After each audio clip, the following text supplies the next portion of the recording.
Well, good evening, everybody.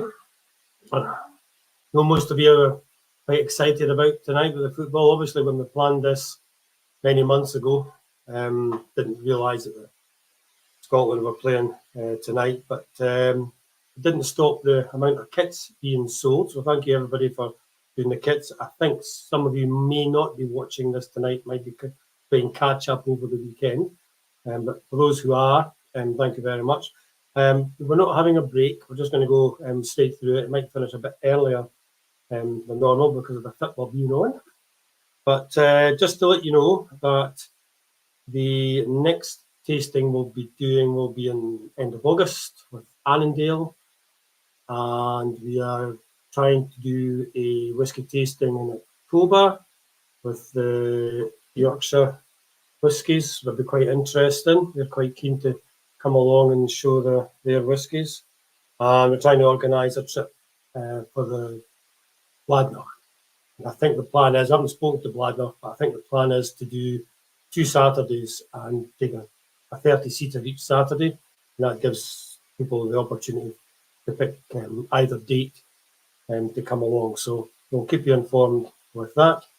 And our single cask whisky that we did for our 115th anniversary has all been sold, and we're just about to contact Annandale and do our second bottling, which is our 100th year of being incorporated.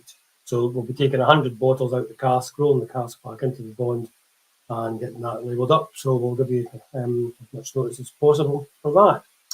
And we now have a cask in the shop, so we can do barrel top tastings. And our first one last Friday, a week tonight, and it was excellent. What an atmosphere in the shop! It was really, really good. And obviously, anybody else who came into the shop, there were some American tourists and I think tourists from somewhere else. They all joined in and had a merry good time. So they did. So we'll keep you informed about the barrel top tastings as well.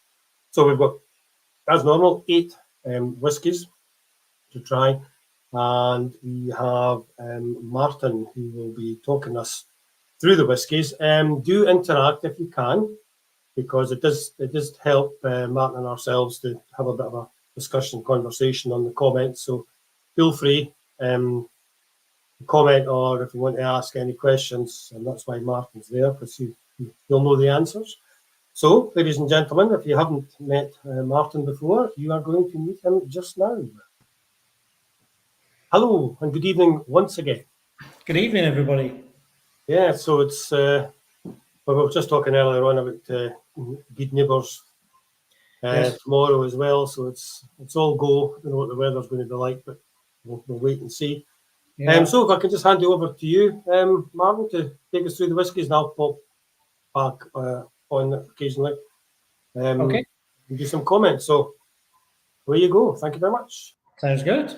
So, good evening, everybody. I'm Martin. I'm the warehouse manager for Claxton's. Claxton's in Del Swinton, which is Dumfries and Galloway.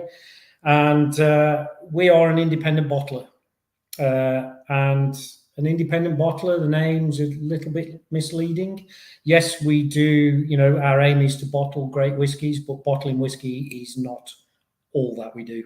So I'll tell you a bit more about that as we go along. The first whiskey tonight that we're going to be tasting is Grain Barn, which is on the screen and also here. And Grain Barn, well, it's the oldest whiskey we're going to be tasting tonight. So this is a 30-year-old, and it's a single grain whiskey. Now, we call this our breakfast dram because it's such an easy drinker. This is fully bourbon matured, so full 30-year maturation in bourbon cask. So I'm going to pour one now. Hopefully you'll be pouring yours, and let's give it a go.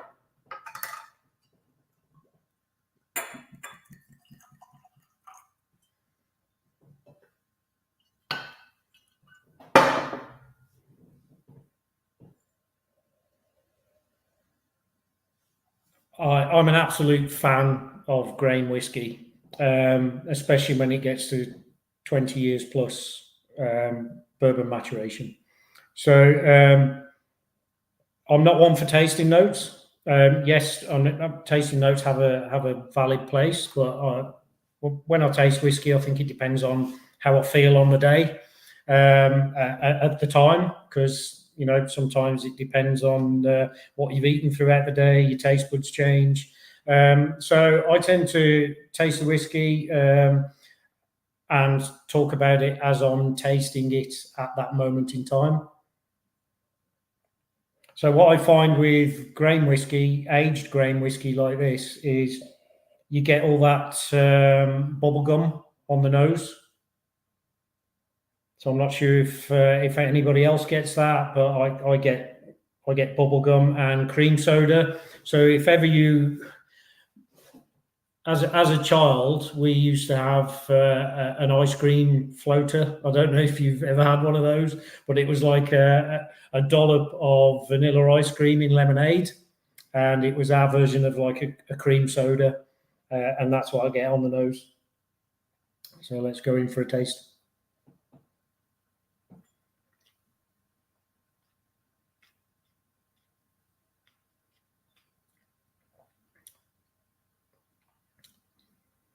That is such a good place to start a whiskey tasting. For me, it's just so easy to drink. The ABV of this one is 48%, and this was matured, or it finished maturing for, part of its life was in our 18th century grain barn, ex-grain barn at Claxton's, which is now one of our warehouses. And this particular one is not a single cask, but this was a vatting, I think, of 7, if I remember rightly, bourbon barrels. All of these bourbon barrels had different fill levels, different ABVs. Some were woody, some were not so woody. So we vatted these together, small batch first, to see what it would taste like, and then upscaled it and vatted them together, and this gave us batch 1 of our grain barn. Hi, Peter. It's good to see that you're getting the cream soda as well.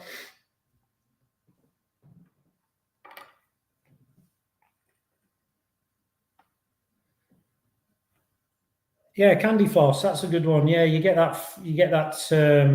sweetness from candy floss. I'm just reading messages as they come up. Can we say which distillery it's from? I could tell you, but I'd have to kill you. No, we keep this one. We keep this one a secret. We're never going to name the distillery, but this is one of our core brands.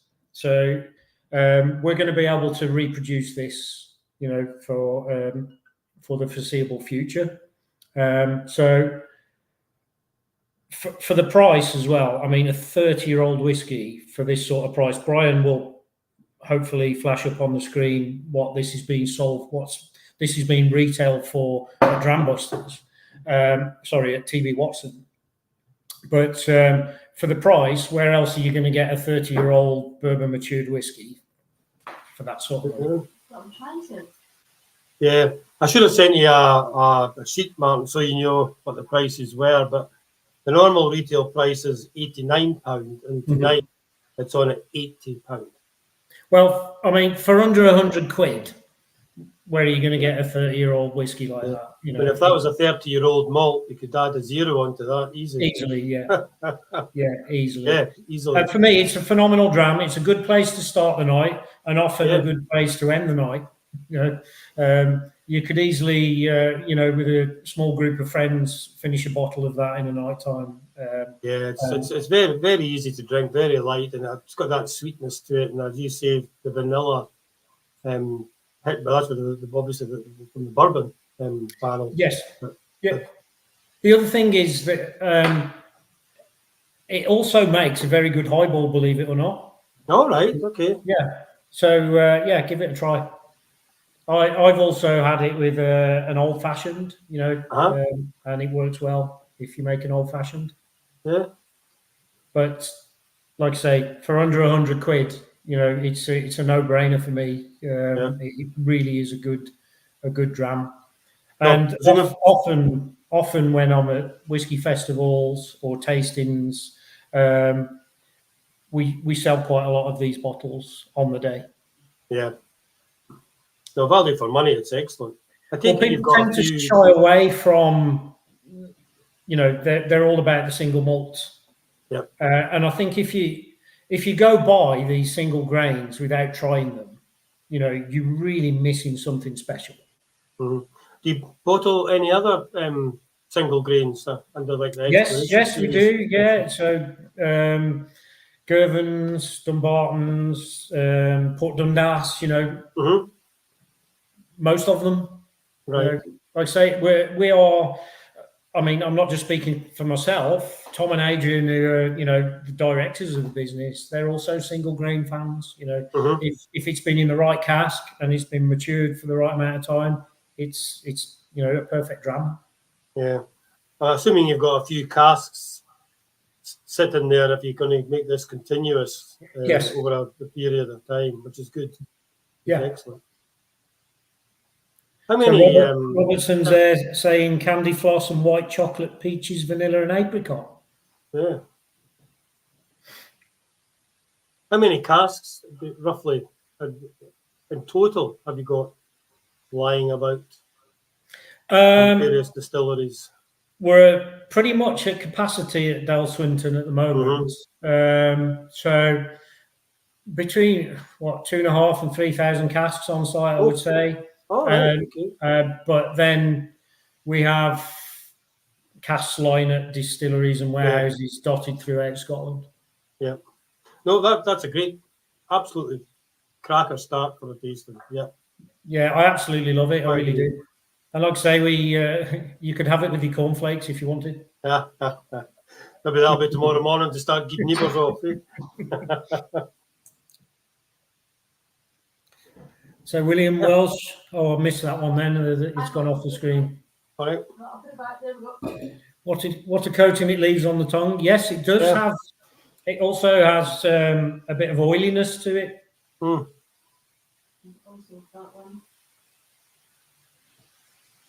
Like sweet shop fruits, yeah. Absolutely. Mm-hmm. Absolutely. Yep. Converted by a Cameron Bridge 10 years ago, 30-year-old. Yes, Cameron Bridge, fantastic whiskey to work with. Fantastic whiskey to work with. And when I mean work with, I mean if we were to buy a cask of Cameron Bridge, which was in a mediocre or an inactive vessel cask, you can transfer it to fresh wood, and it marries with fresh wood really well. Most types. Good. I'm also drinking beer at the same time, so cheers, everybody. That's really Welsh asking if you buy these casks half mature at like 15, 20 years old and then mature them yourself for the rest of the time. Yeah, sometimes you buy it. Well, I don't do the cask purchases. I am involved with wood management, the maturation program, blending, vatting. Adrian, he does all the cask purchases, whiskey in cask. And Tom tends to be on the sales side where he's selling whiskey either in cask or mainly in bottle. So all I know, most of what I know is sometimes a parcel of casks will become available. And if it looks good, sometimes you may get a sample, but if the deal looks good, sometimes you can buy a parcel of these casks if you have the money and secure them. And I'm pretty sure that's what happened with this single grain. So yeah. So what happens is you can buy them as a parcel where they've been matured off site, somebody else's bonded warehouse, and then we'll move them into our facility and mature them until we think they're ready to bottle. Yeah, Because you're saying you haven't been going for 30 years, so obviously you're buying the mature spirit. Yeah, well, obviously I'm only 30 years old, so. I know. But yes, Claxton's have been going. I think we're hitting the 10th year now. Right. But at Del Swinton, we've been there since 2019. So that was sort of. I can talk a bit more about that as we go along. Yep. But it was more about taking control of what we do with our own spirit. No, cracking start. Well done. So off to Orkney now. We are off to Orkney Isles. Mm-hmm. So we've gone from bourbon to bourbon. So I'm going to pour myself a dram. Bourbon wood to bourbon wood.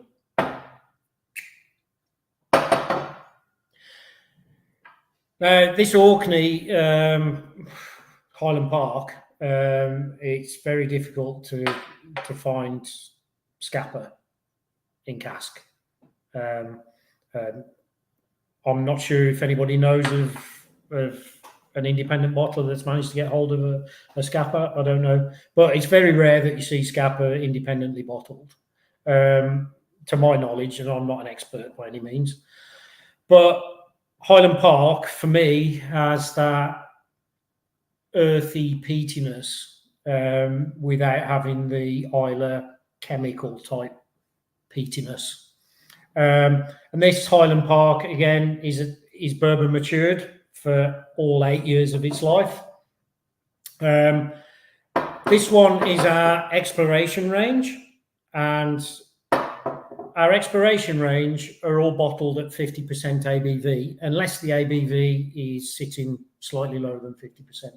So it'll be bottled at cask strength if it's lower than 50%. So the exploration range is a more sort of accessible, affordable option of purchasing and trying a single cask whiskey, especially for people that haven't tried single cask whiskies. So all of our range of exploration have been in fantastic wood. They're all bottled when the time is right. And this particular one, we had very little influence over from a maturation point of view. And when I say that, I mean, we didn't change the cask. So we didn't re-rack it from one cask to another. This came into us in the bourbon cask, and it was bottled from that same bourbon cask. And we just thought, for an 8-year-old, actually, it's pretty well balanced, and it doesn't taste young. So for me, on the nose of this one, I'll get those earthy, grassy notes, which, you know, I think sometimes Highland Park, it can get lost in larger bottlings, but when you've tasted this from the cask or from a single cask, you actually get more of that earth coming through, that peat.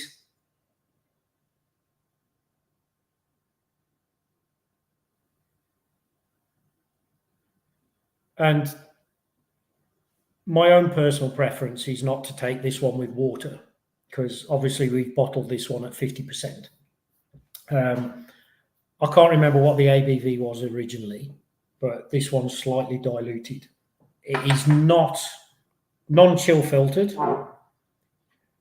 Yes, Dunwich Warehouse on the nose, definitely. That's where that earthy sort of dampness comes from. I've lost my thread now. What was I talking about? Oh, yes. So I just think that the character can be lost if you over dilute. Well, it is definitely lost if you over dilute for too much quantity. But also for a whiskey that's 8-year-old and was probably fairly high strength, you know, high 50s originally. Sometimes it can be a bit too harsh, a bit too spirity. So this one for me is bang on the button as well. 50% ABV, 8 years old. It definitely opens the dram up. Please add water if you feel you need to add water, but I don't think it needs opening up with water myself. I'm going to go in for a taste.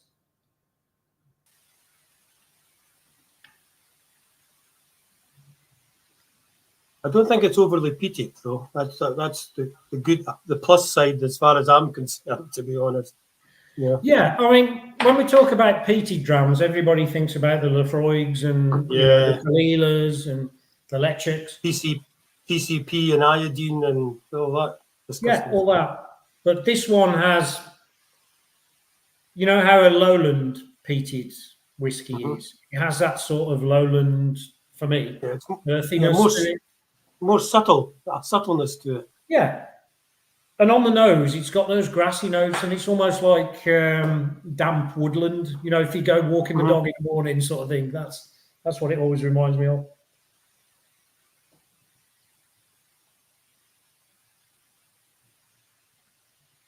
So yeah, for me, I like to talk about, especially whiskey that I've had some kind of influence over.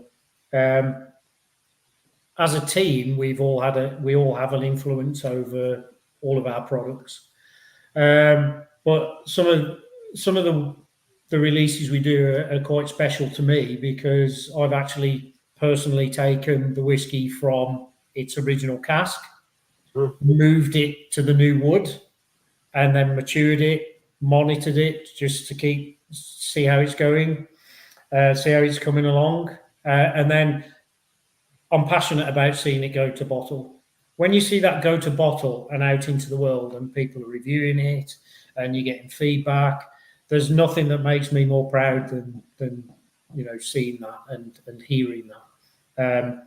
And it's very much, at Claxton's, we're like a small family, so we pass glasses around occasionally. When we're selecting one of our releases, it's definitely a group effort. Me, Tom, and Adrian will sit down with the short list, and then we'll get it down to an even shorter list. And everybody has a bit of input. We are sort of more craft oriented, so every cork that you pull out has been pushed in by somebody's hand. We're not a fully automated bottling line. We're bottling one cask at a time most of the time. So we have a semi-automated bottling machine, but somebody has to set the fill levels. Somebody has to put them on to the machine, press the buttons, move it on to somebody pushing the corks in. Every capsule that you tear off has been put on by hand, at the labels. So it's got that craft element to it. So everybody at Claxton's, whether it's somebody doing the EMCS for electronic movements for HMRC, to the person that's filling the bottles, we've all had a hand in it. But for me, the maturation side and seeing whiskey go to bottle is what I'm passionate about.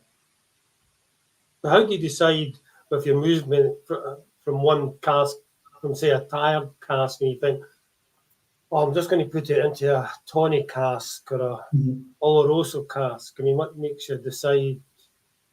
Sometimes it's the type of spirit. So let's take something like if it was ex-Madeira cask, like freshly emptied Madeira cask. Madeira can be quite delicate. So if you were to put a harsh, let's say a Lechik, a peated dram into a Madeira cask, you probably wouldn't get the benefit of the cask. Yeah. Whereas something like an Oloroso or a Pedro Jimenez cask would work well with a peated whiskey. Yeah. So a lot of it is knowledge. You build up a knowledge of what to do, when to do it, and some of it is experimental. You've got to be prepared to experiment. If you don't experiment, you don't move forward. Yeah, fingers crossed and see what happens. But that can also be the case from casks that you've tried many times in the past. Each cask's an individual living, breathing thing. One day it's happy, the next day it's not. So You can have 3-4 casks that you fill at the same time in the same wood that's come from the same cooperage and bodega, and you'll have different results from all of them. So there's no sort of hard and fast rule about what's going to work and what's not going to work.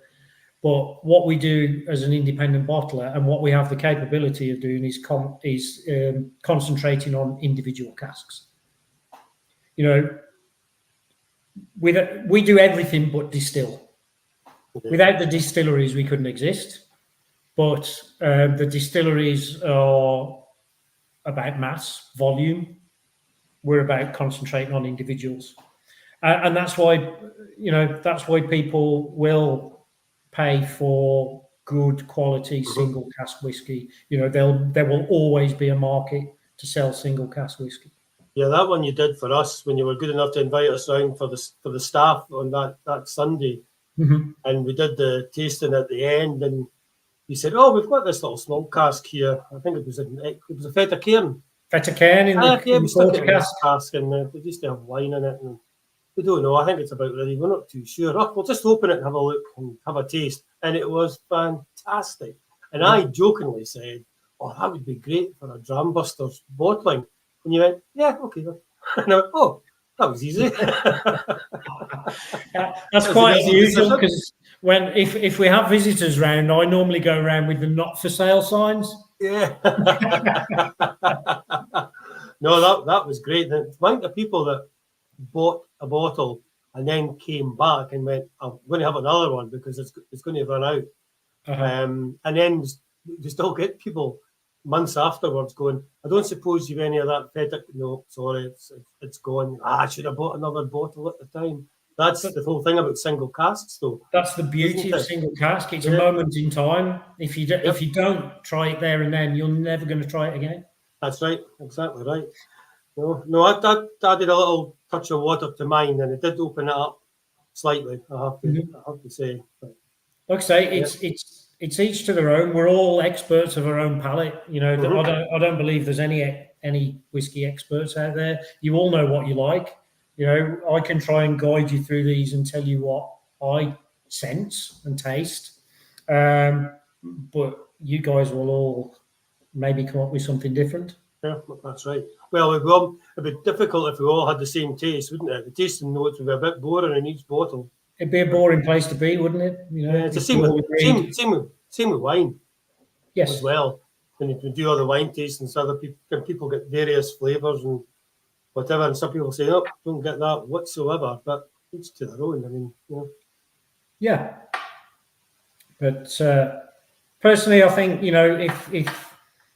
if you want a good single cask whiskey and your budget's tight, then the Exploration series is a good place to go, because but that one on the shelf normally is £61, and we're doing it at £55 for tonight.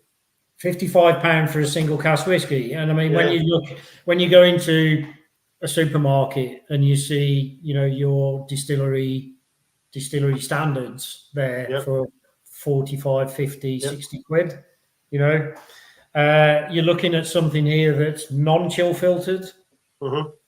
No colorings. We don't add any coloring. Everything is cask influenced. So any color that you see in flavor, obviously there's the flavor of the spirit, but my opinion, 70% of the flavor of whiskey is from the wood. Yeah. No, that was a good one as well. I'm looking forward to the next one, I have to say. Yes. So, shall I go ahead with the next one? I'm just going to wash the glass out here. Yeah. Sorry, I'm doing some washing up.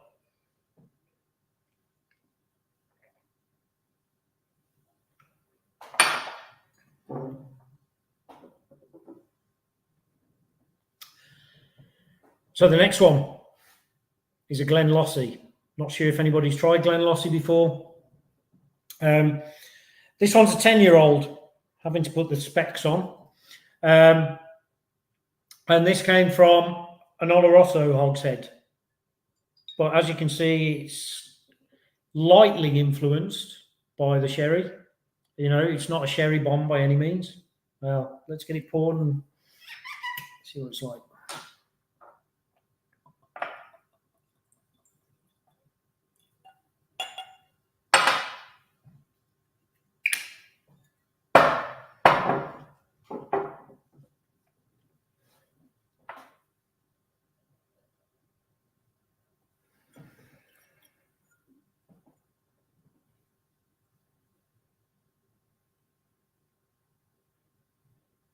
Now this, I don't know if anybody kept a glass of the previous whiskey, the Orkney, but if you compare the two on the nose,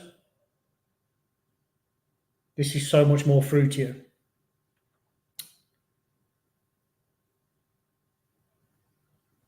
So this Glenlossie in Oloroso was actually what we call a finishing cask. So finishing cask, I don't know if you know, is probably anything up to 2 years maturation as a rule of thumb. Anything over 2 years is generally classed as maturation. So this was a finishing cask that we bought in from Spain, and we decided that it was right to bottle at that time. Like I say, we have to keep an eye on these things. You know, I'm regularly pulling bungs from casks, drawing small samples, having a smell and a taste, just to make sure they're not going too far, or to check to see that it's not having an adverse influence, and just to make sure it's maturing at the right speed. This was a hogshead being 250 litres. Again, bottled at 50% ABV. Now, if anybody who's not familiar with the exploration series, sometimes we buy whiskey in casks that we're not allowed to name. So it doesn't come with naming rights. So it may be brand IP protected. The way we get around that is we have a compass, because this is the exploration series, we have a compass on the front. So if ever it has a name there that you don't recognize as a distillery, this one's Glenlossie, we were allowed to name it. If it doesn't have a name there, just Google the coordinates and that will get you to the distillery.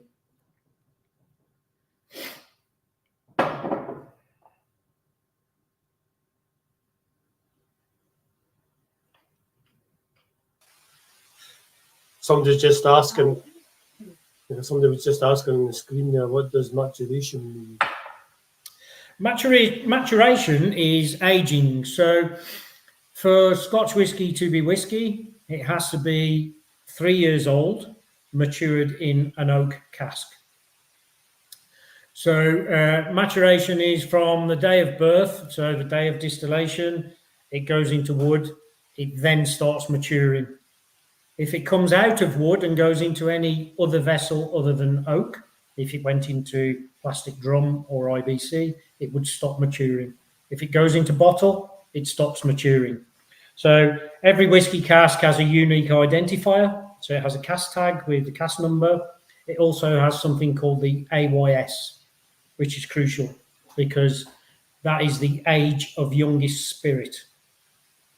So that gives you the age statement of the whiskey. Mm-hmm. So if you were to take that whiskey from cask and put it into bottle or IBC, it's no longer maturing. It then turns into an age statement. So if you bottled it at 10 years old, it's then named as a 10-year-old. You can say the date it was distilled, the date it was bottled, stops maturing. Anything that is still in wood in a bonded warehouse in Scotland is still maturing. I remember I went to one distillery, and at the end, they invited Karen and I to visit the distillery, not generally open to the public. And there, at the end, was a barrel with a glass end. Mm-hmm. And what they did was they marked it at 25 years old. And they said, we put that in the cask 5 years ago, and it was 25 years old.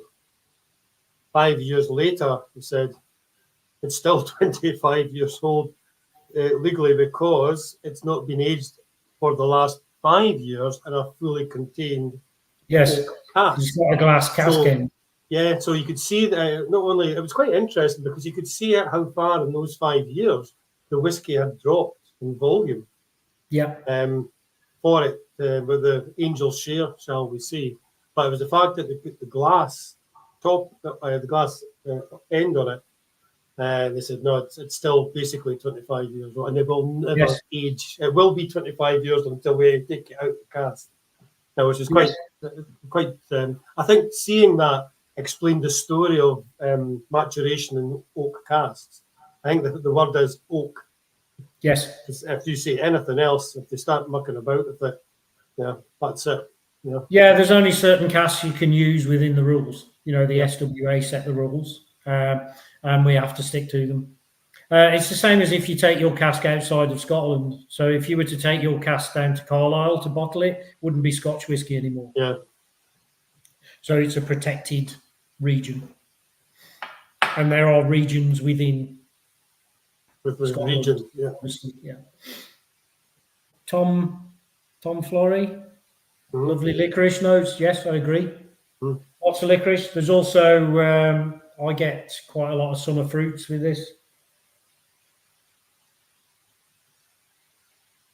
Now, correct me if I'm wrong, but I was told Glenlossie don't actually bottle themselves like a distillery bottling. Most of it is for independents. Yes. Is that right? Yeah, it's very rare you see a bottle of Glenlossie unless it's from an independent. Yeah. It's I know that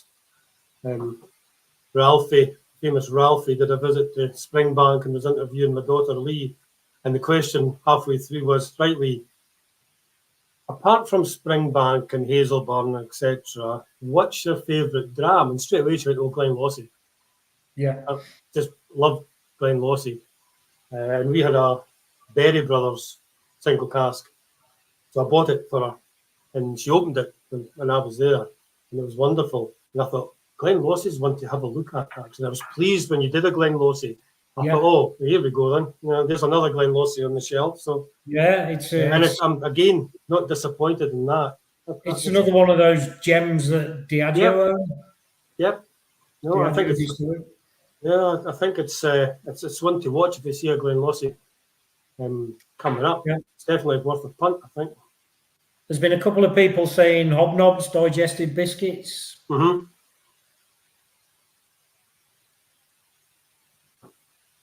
But I took a bottle of this to a Burns supper, and it didn't last very long.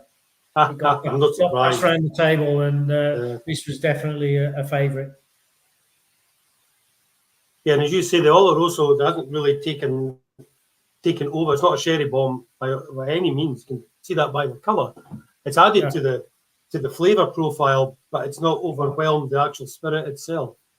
Definitely not. I mean, there is a place for sherry bombs, but I think sometimes the colour influences people to think that it's a better whiskey because it's darker. Not necessarily. Some of the really light coloured whiskies, especially the young Islers, have been some of the best whiskies I've tried. So it's not all about colour influence, but sometimes the sherry, if it's a sherry bomb, can over influence and dominate. But this particular one, again, another fantastic drinking dram, bottled at 50% ABV. I know that there's some tasting panels like yourselves, when there's 3 or 4 of you in the room. They use the blue coloured or black coloured repeater glasses, so you're not influenced by your eye. It's all about the flavour, the nose and the palate, rather than what it looks like. So you don't know because of the colour of the glass. It's not showing through. Yeah, I'm big into like the blind tasting of things, And a bit further on in the lineup tonight, we've got one that I've blind tasted a few times with people, which is and the outcomes have been quite surprising. We'll talk about that once we get to it. We'll talk about it. Yeah. But yeah, I'm really enjoying that one. The nose is fantastic. It is, yeah. And again, exceptionally smooth. Yes. I mean, there's no after. I mean, drinking it neat. There's no afterburn. There's no sort of tingling. It's just got a nice long coating the mouth, and yeah. I think sometimes cask strength whiskey. I mean, I'm used to drinking cask strength whiskey, so quite a lot of what I try, if it's not cask strength, can taste a bit washed out, a bit wishy-washy. But I also don't like the spiritiness. If I can drink a cask strength whiskey at like high 50s, 57%, and it may not be spirity at all. There's no spirit burn there. Yet others you can drink at, a slightly lower ABV, and there'll be quite a spirit burn there. Yeah. I'm not a fan of that spiritiness. And this particular one hasn't got it at all. Like you say, it's a smooth drinker.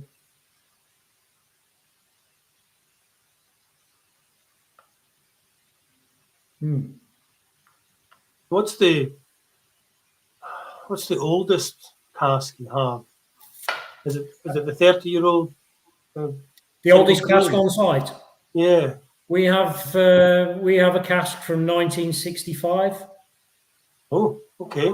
Oof. And we're trying our best to not overwood it so that it turns 60 next year.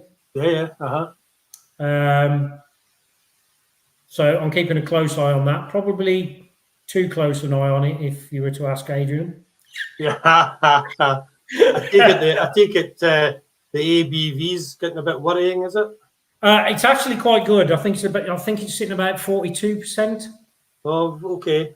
So we've got a bit to play with. Yeah. Don't get me wrong, it's woody, but you would expect that from a cask that old. But it's not over woody where it's absolutely smashed with tannins and bitter. You've still got the flavour of the whiskey there. It's not been over influenced. So I think anybody that was buying a bottle of 60-year-old whiskey would be expecting it to be woody. Yeah, well, after 60 years in a cask, you'd think that, yeah. Yeah. But yeah, that's probably the oldest cask, but we've got casks ranging from that all the way up to pretty much new make. 80s cask, 90s cask, you name it, we have them all. Well, that's a good selection. It's great to have a library like that you can just pick and choose and see your babies mature over the period of time from being youth to being adults and then going into senior citizens. And that's it.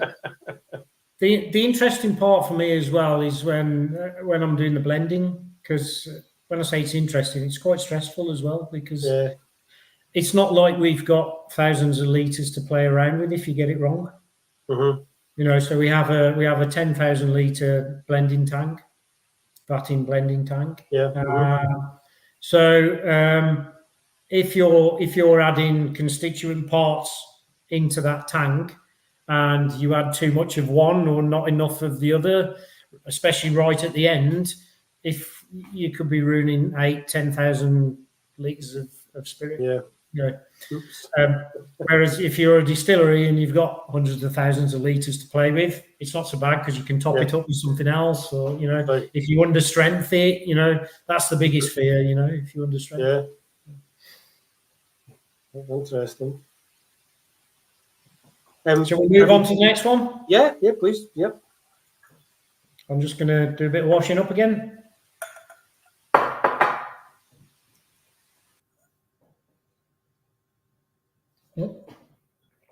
Glasses have gone off my head. Right, next one. Also exploration series, also a Speyside. Linkwood. So this is an 8-year-old.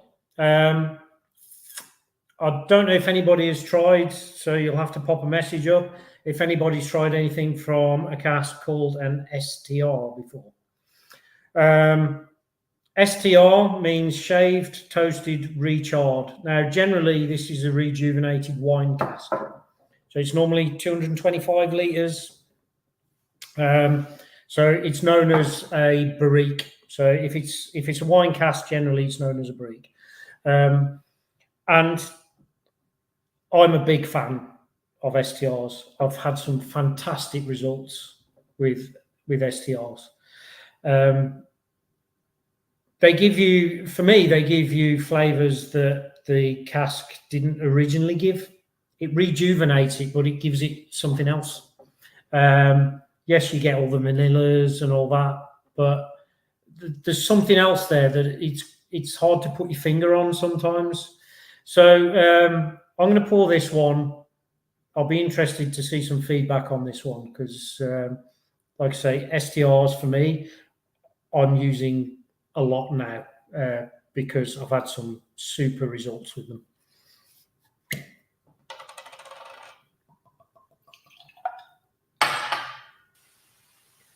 So who does the STRs? Is it a cooperage? Yes. So you can. There's a number of ways you can do it. You can send your own casks off to be STR'd, or you can buy them in already STR'd. Or already done, right? Okay. Already done. Yeah. Yeah. No, I've seen them being done at the Speyside cooperage. Yeah. And you see the flames and everything. It's just like a jet engine. It is. the flames coming out of them. Well, I've been out to Spain to Montilla and Jerez, the sherry producing regions. And I've visited a number of cooperages because we needed to see where we were going to buy casks from. We needed to build up a relationship with them and make sure that the casks we were using were going to give the right influence. So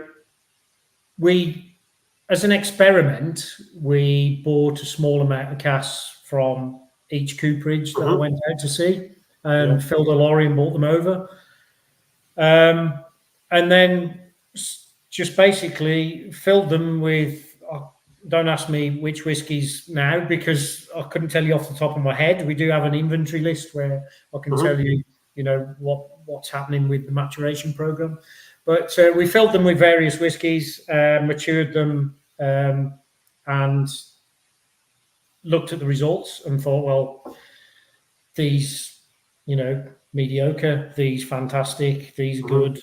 And basically whittled it down. There's probably 3 or 4 cooperages in Spain that we like to keep working with, and one in Portugal, a couple of wine producers, and obviously the American bourbon. But I've been out to those cooperages, and believe me, Speyside Cooperage have got it easy because those guys in Spain are working in 40-degree heat and firing those casks. We've been over there and we've seen them. In fact, they weren't very happy because Miguel had said we came in, and this was right at the hottest part of the day when they should have been having a break for 2 hours. And they were told to wait until we arrived, and then they did it with the flames and everything. And these poor guys, I mean, the sweat was pouring off them. Yes, it's smoky as well, very smoky atmosphere. So these guys' faces are sooty black. Did you notice any difference in the Montilla cask compared to the sherry ones? No. So quite a lot of the casks in Montilla are shipped down to the bodegas for seasoning. So I'd say the majority of the cooperages are around Montilla. The only thing is there's a bit of a loophole when it comes to the types of sherry and where they're produced. So the sherry producing region is supposed to be Jerez in Andalusia. But the Pedro Jimenez grape is grown only in Montilla, which is outside of the sherry producing region. Right. So what happens is they produce all this wine in Montilla, and then it has to be tankered down to Jerez, where they can call it a sherry cask. Right. Okay. A sherry. Yeah. So it's a bit of a sore point for the sherry producers in Jerez because the PX grape doesn't grow there. So that's an interesting fact. Yeah, and the PX grape, we've actually got a PX cask to try later in the lineup tonight. Yeah. So I'll talk a bit more about the PX grape when we get to that one. Paul, I don't know if you say how many litres are in a barrique. Yes, so you get 225 litres approximately in a barrique. Bear in mind these things are handmade, so they could, you could be 5 litres either way. And what would you get in an American barrel? Less than that. 200. And a hogshead 250. 250. So it's in between the two then, basically. Yes. Yeah. Right. Okay. Yeah, 225 generally. Yeah. Robert Bamford, lots of jam notes, light dusting of cinnamon. I'll definitely get the cinnamon on the nose. Definitely. I mean, I think for an 8-year-old, it packs a fair punch, but flavour-wise. Yes. Absolutely. This is like Paul's saying here. So Paul's saying, not tasted anything like this before, beautifully sweet and flowery. I'm not a fan of floral whiskies. And yes, I do get floral notes, but I don't find it overpowering with floral notes. But when I say it's hard to describe, an STR cask just gives it something different. You've got the vanilla there, you've got the floral note, you've got so much going on. There's a sweetness there, there's the element of cut grass. How long would that cask be used for? I mean, could you 8 years, 10 years, a couple of years to finish it off and then refill it with something else? Or generally, an STR I use as a finishing cask. Yeah. But what happens after that? What happens to that cask? I may get a second fill out of it since it was STR'd. Yep. So I'll probably use it again, and then the influence will be a lighter touch. Yeah. So maybe use it twice. Color-wise, when this whiskey went into cask, it was actually a lot lighter than this in color. Oh, so you would think that this was sherry influenced or quite a long bourbon maturation, but it's not. This is what the STR does to it. So it gives it that dark honey kind of look to it. Mark Evans gets strawberry candies. Yes, there is definitely that sweetness there. Gary's getting fruity notes as well. So yeah. Pear drops. So Simi's saying pear drops. Now I get pear drops on the nose, and I love if it's not overpowering pear drops. I love that. It's what we call acetone. If you've smelled acetone, so a bit like spray paint. You get that acetone note, and that's I want to go out and buy a bag of sweets now. Pear drops. I often get that acetone note with sherry casks, and that's why it's strange with an STR that's not had sherry in it that you get those acetone notes because you wouldn't normally.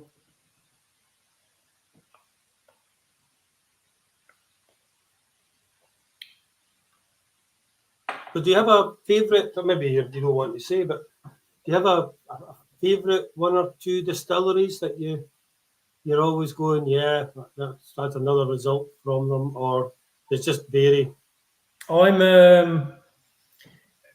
It depends on my mood.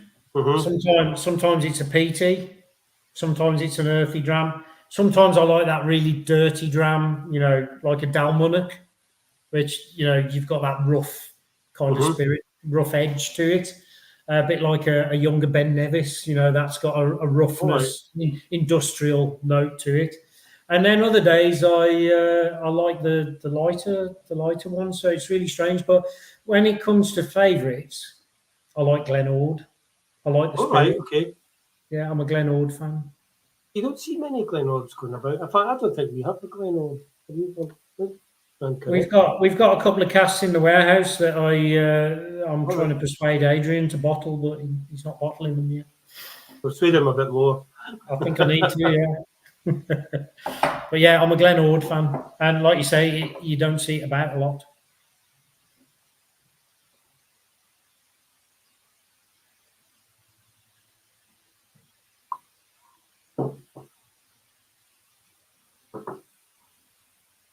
I noticed when we were opening the bottles of the exploration series, there was coins in the capsule. There certainly is, yeah. Do I have one here? Yes, I have one here. I didn't really notice it until I took the foil off and I threw it into the box, and I sort of went, "Oh, that's a bit heavier than normal." This is what us in Claxton's call Claxto currency, and this is a Claxton's coin, and it's a collector's coin. All because if you collect 5 bottles and register online 5 coins, and register online that you have 5 coins on our website, send them back to your retailer. Basically, you get added into what we call the Coin Collectors Club. All right. Okay. And we do a special bottling, very small batch. So it's normally an octave, a couple of times a year, maybe. And you get exclusive access to one of those bottlings. So you send your coins back to us when the cask is ready to be bottled. So don't expect your bottle straight away. We'll only bottle it when it's ready.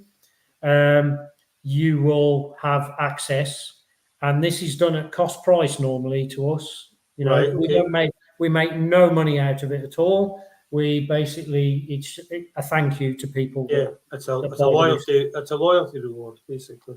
Loyalty reward. It's great for small whiskey clubs, things like that, because people will buy a bottle each, you know, in a whiskey club, and then before you know it, they've got 5 coins, and then they'll register it and then share the bottle between them on a tasting night. Just for your interest, the most recent coin collector's bottling was a 27-year-old Ben Nevis. Oof. And that was £90. Oof. So there you go then. There's an incentive. Get your chums to buy a bottle each, and then have a few drams between you. Buy 1 bottle of each of these, share them, have your own tasting, and enter yourself into a draw. Exactly. Yeah. Collect 5 bottles and or collect 5 coins and send them back to us, and you're entered into the club. And the bottle is labelled like an exploration bottle, but it'll have coin collectors on the top, and then obviously the distillery cask details. Yeah. Does it say on the label how many bottles there are on it? No. Generally, we on the expiration bottles we don't put how many bottles there are.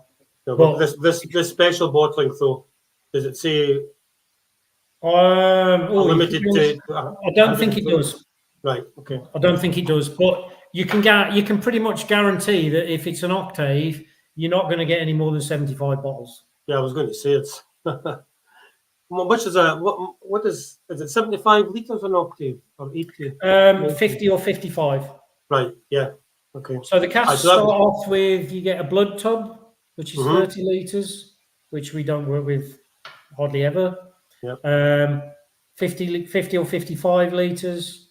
Then you've got what we call a quarter cask. So it's called a quarter cask because the benchmark is a sherry butt.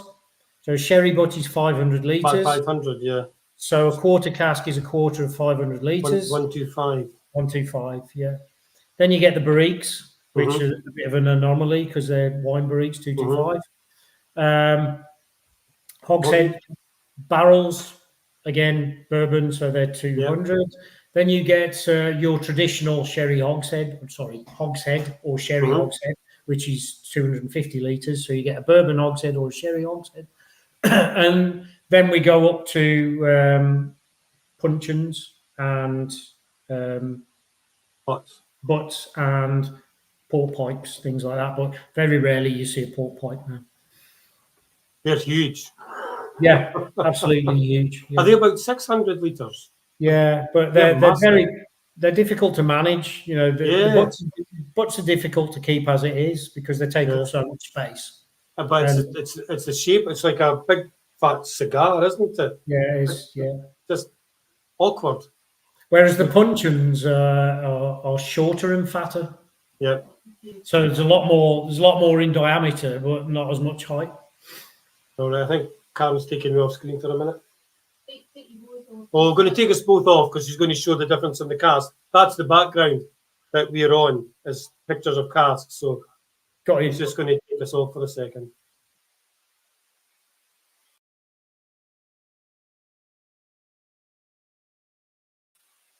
There you go. Sorted. Ideal. Shall we move on to the next? Yeah, by all means.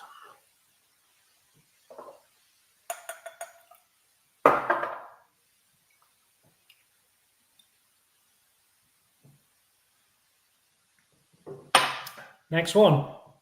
Another exploration series. Coin in the top, remember. Don't tear off your capsule and throw it in the bin because there will be a coin there. And if you don't collect 5 bottles, they make very good golf ball markers. Well, this is a different colour. Yes. Yeah. So this is Lowland, unnamed. Google it if you want. I'm pretty sure this was the Dalrymple, which you're not allowed to call Dalrymple. So this is from Girvan Distillery, which would be Ailsa Bay, one of their single malts. And this has been finished in a ruby port cask. Again, a Barrique 225. So this cask came in from Portugal. We would have bought this as part of a parcel of freshly emptied wood, seasoned wood. And this spirit was moved into that cask. You'll notice with this one, I don't know if you can pick it up in this light actually, but it's got a much sort of deeper red hue to it. And it gives it a more kind of wine look. But anyway, 50% ABV, 12 years old.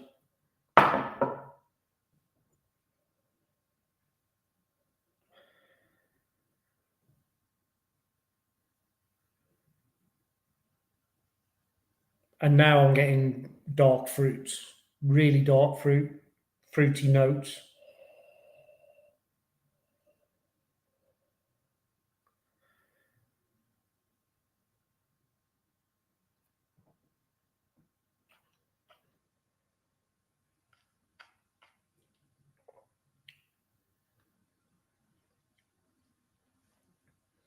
This one's a little bit more spicy. So it has a spicy element to it. I don't know if you're picking up on that. This would have been European oak.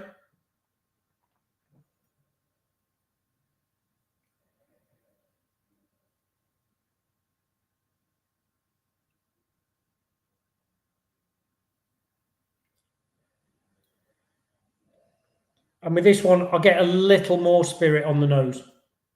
So it actually noses like a higher ABV whiskey. I don't know if you're getting that.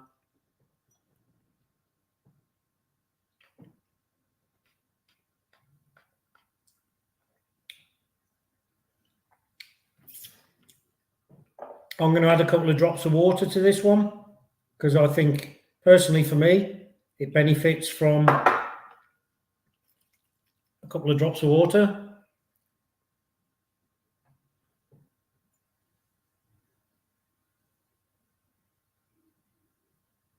And now I'm getting more sort of caramel notes.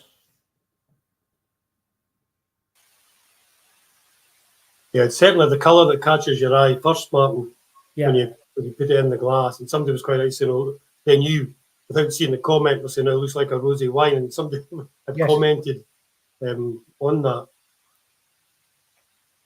Yes, Robert, dark ginger, red fruits and raspberries, yeah. I don't know if, has anybody added a drop of water yet? Ginger nuts, yeah, that's this spiciness that I'm talking about. It has that spiciness to it. Barnes is saying he can really taste the port. That's that fruity element.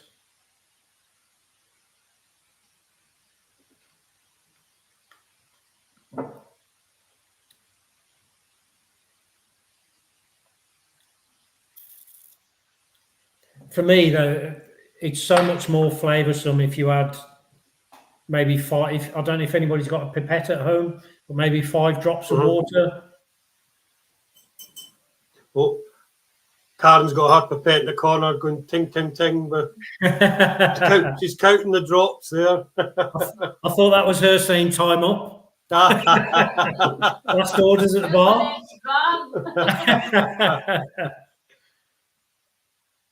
By the way, the shop refit looks absolutely stunning. Oh, thank you. Yeah, well, I'm pleased as punch. I mean, it took about 2 weeks longer than we thought.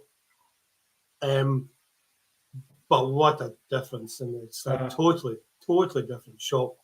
We've taken a couple of the stand-up cabinets in that we had for the older whiskies and some of the wines. So that's opened up the front. Also, the shelves aren't quite as deep as they were. So that's making the shop look bigger. And we've also got, I think, another extra shelf on the top, which makes it look taller because we've raised the roof slightly. So when you walk in, I think the first thing people see is the wall of wine on the right-hand side when you walk in, because it is top to toe and it's just full of wine. And then they turn to the whiskies, and then all the expensive ones are right at the top where you need a ladder to get to them. And instead of having fluorescent lights, we've got, I don't know, about 40 spotlights, 50 spotlights all around the shop. And that highlights the wine, the bottles. And they all look shiny and sparkly, it's great. And everybody that comes in goes, oh my God, what a difference. The shop looks so much bigger. You've got a lot more usable space now. Yeah, well, we're now, on our last trip to Campbelltown last month, I came back with an empty cask. So we can now do barrel top tastings. Got you. Couldn't really do them before because we never had a barrel. And it felt wrong to say barrel top tasting, here's a 6-foot table.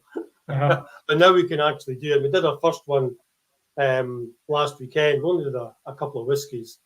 And last Friday afternoon, as I said before, there was a few dram busters came along, a few visitors at the same time, and what an atmosphere in the shop. And everybody, the American girls, there was 4 or 5 of them, they all just joined in with the group and yachting away and trying the whiskies and blethering away. And I think the girls came in to buy 1 bottle. And I think the 5 of them all bought a bottle each. Oh, fantastic. They were just caught up in the whole atmosphere for about an hour of people talking about whiskies and having a try of this and a try of that. It was great. Absolutely great. So it's slowly but surely working for us. No, well done to you. Yeah, you hear about shops closing, etc. And we've reinvested the shop for the forthcoming future. Oh, there's the shop. Yep, take us off for a second. She's going to take us off for a second in case people haven't seen it.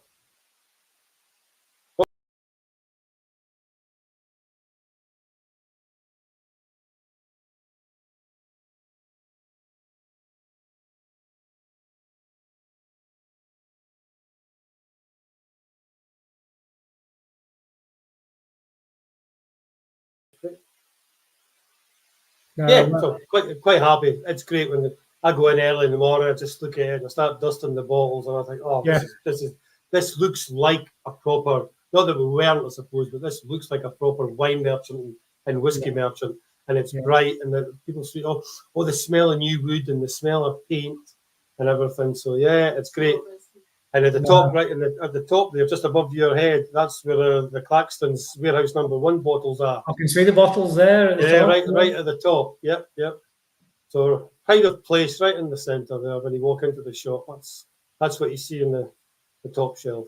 It looks fantastic. Well done. Yeah, great. Thank you very much. Thank you very much. All donations greatly received, by the way. So, how's everybody enjoying this dram? Yeah, I love this one. Yeah, I like them all, but this, I think this is my favourite so far. But for my palate, anyway. I say it has that spiciness, but it has a fruitiness as well. Yep. Tom, war to transform this into a multiplex cinema. Yeah.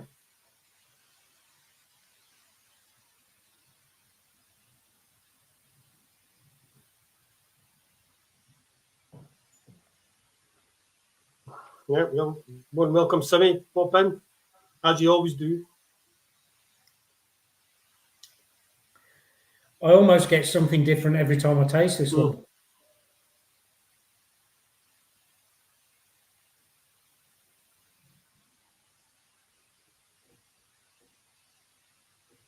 Have you ever tried filling 2 different port casks with the same distillery in the same age, like a liquid 12, put it into a ruby port, put it into a tawny port, leave it for 6 months, a year, and then try them side by side to see what the actual difference is between the cask influence the taste? Yes, and I can tell you that the ruby port can be quite intense if you don't keep an eye on it. Yeah, it's great. You've got to watch it. Yeah, the port can start to overpower most whiskies. Whereas the tawny port's a bit more subtle. Yeah, a bit more subtle. It's been in because the port's been in the cask longer. Being tawny. The tawny port tends to give you more of this sort of colour. Urban-y kind of colour. Yeah. Ruby port can go anything from pink to non-see-through. Right, yeah, I'm going to say dark. Yeah.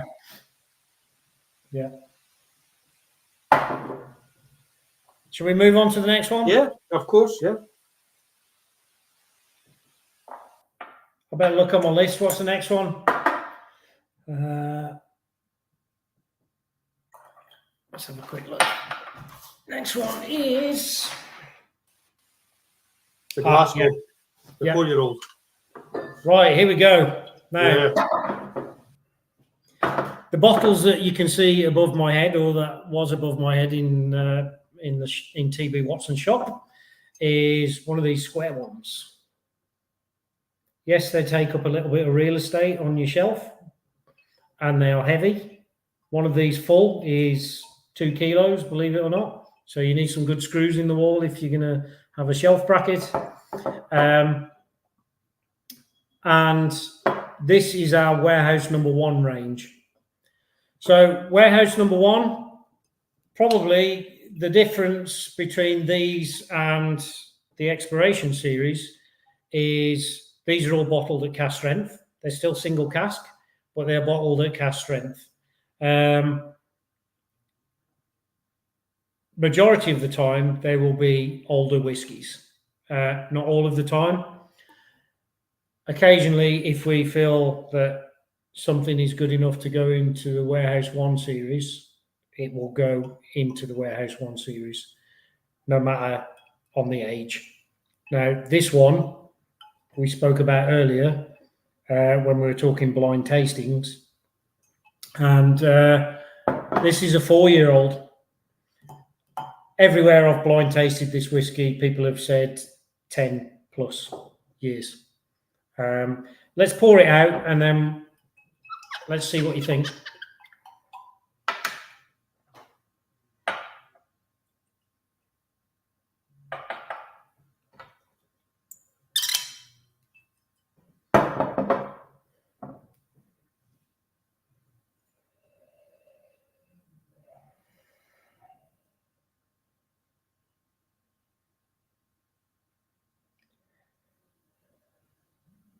licorice on the nose with a little bit of aniseed.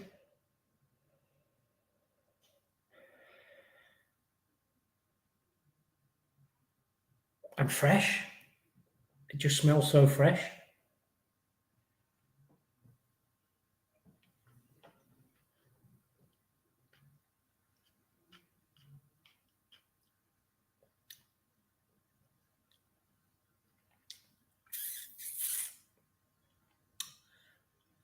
The palate is thick.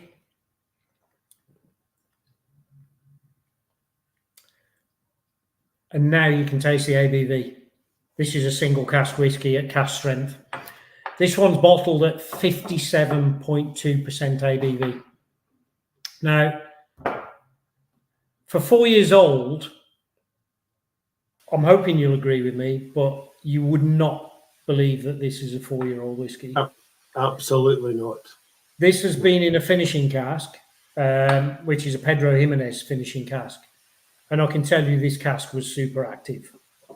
I remember putting this whiskey into cask and taking it from cask, and the influence, the cask influence in quite a short space of time was something else.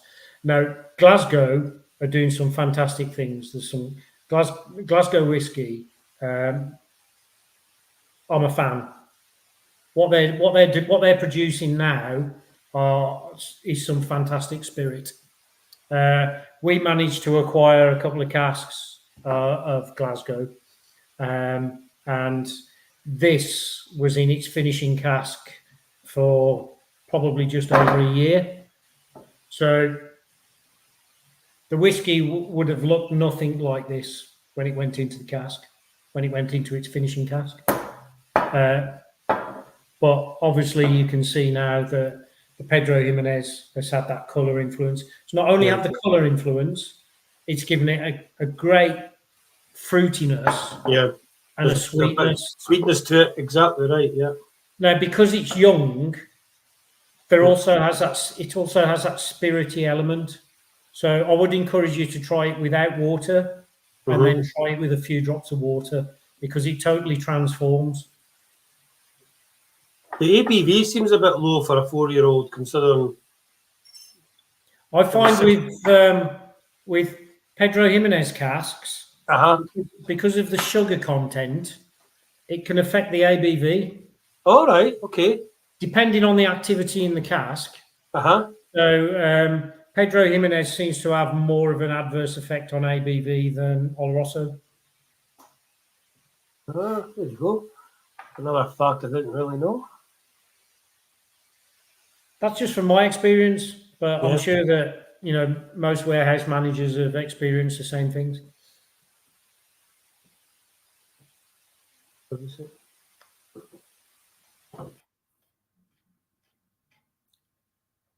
Somebody's asking me about a 12-year-old Kalila Bourbon Hogshead, 2007. Single cask, probably none of that left. Maybe you'll find it on an auction site or something like that. I'm not sure, but no, we probably don't have that. If it's been bottled, that is. But if you're asking me about that individual cask, do you have the cask number?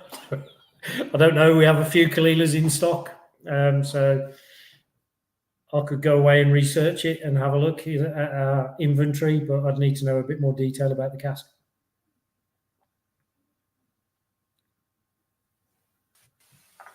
Somebody say surgical spirit on the nose. Personally, I don't get a surgical spirit.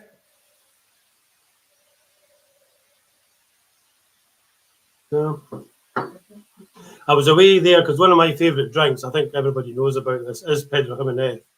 So there's the sherry. Yeah.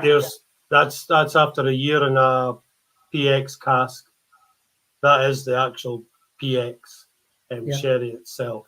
I won't drink it because it's intensely sweet and it'll spoil everything else I'm going to have. I'll leave that to the end.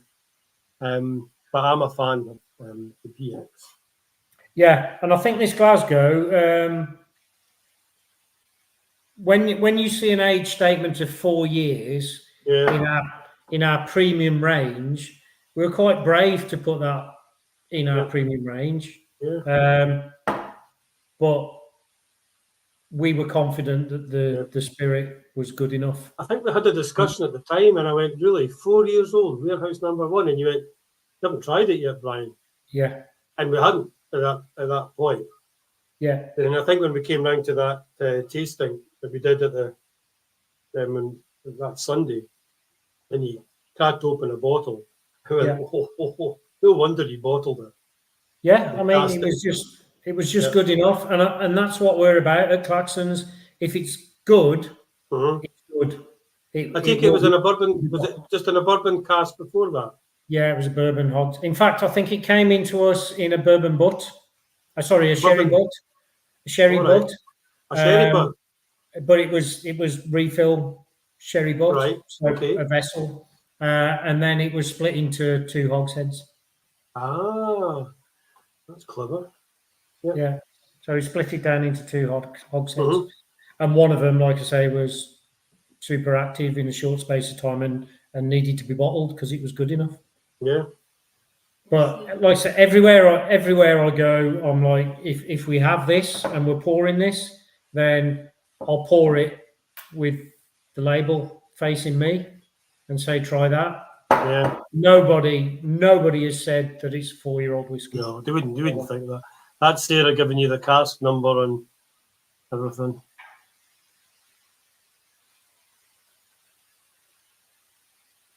Hang on, I'm gonna take a photo of it. So I can't look now. I can't look on the inventory now, but I will. Perfect timing, Brian.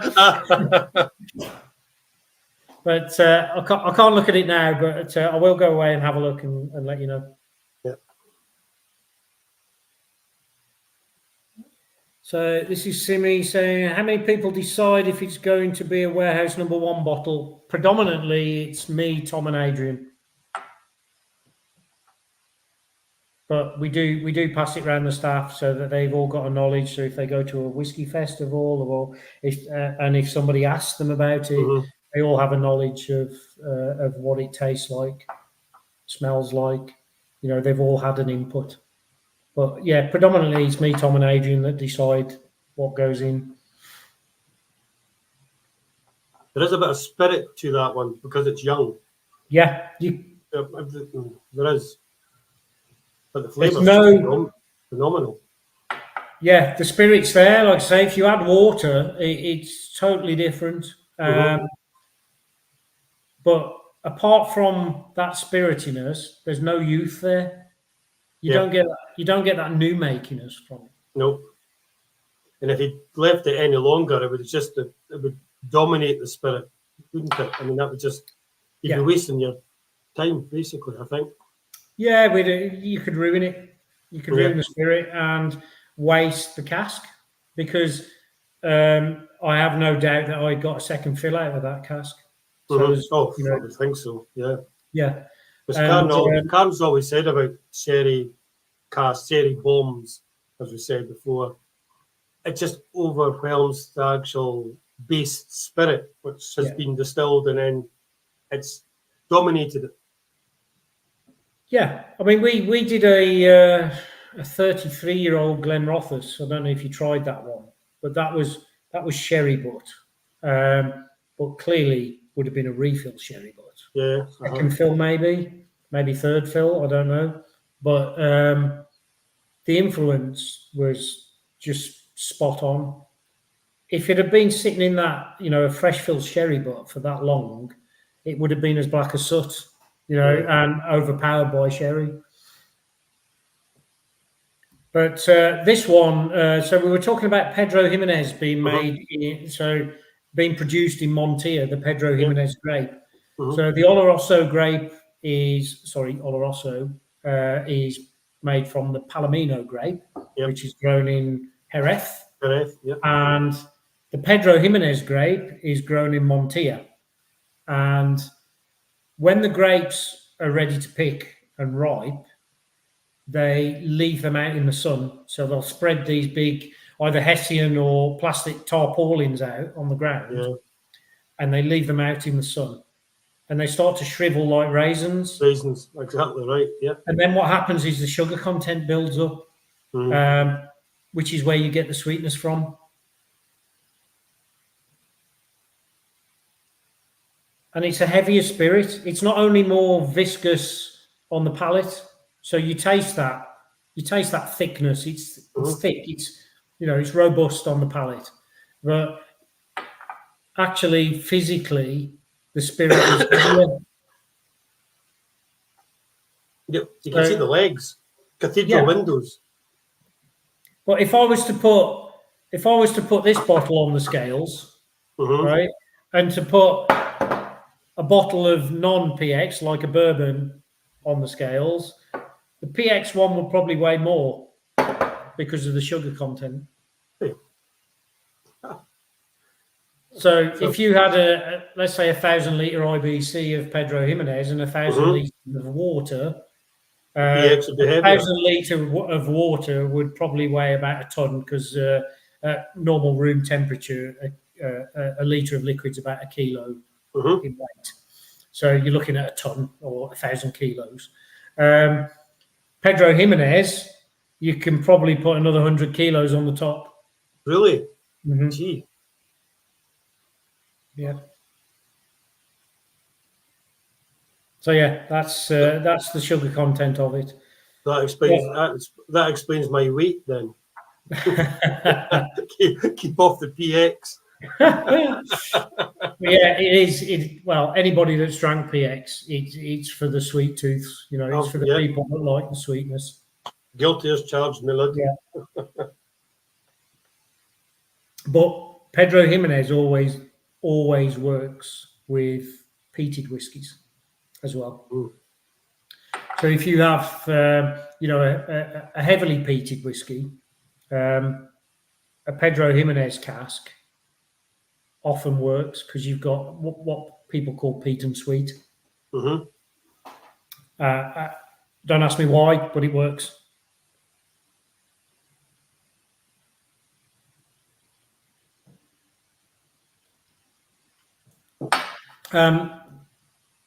You have this in the shop, Brian? You have this for sale? We do indeed, sir. I would. We have it. The normal price is $79.95, and it's on. Well, everybody's got a sheet, to be honest, not apart from you. $71.95. So there's £8 off it. I mean, yep. Even if people wanted to buy a bottle to share, with a friend between them, please give it a go. Don't let the 4 years old put you off, because, like I say, most people that have tried this and people that have tried it are people that are, whiskey people, have tried it, and none of them have said that it's 4 years old. None. So, yeah, don't let that age statement put you off. We would not have put it in our premium range if we weren't 100% confident.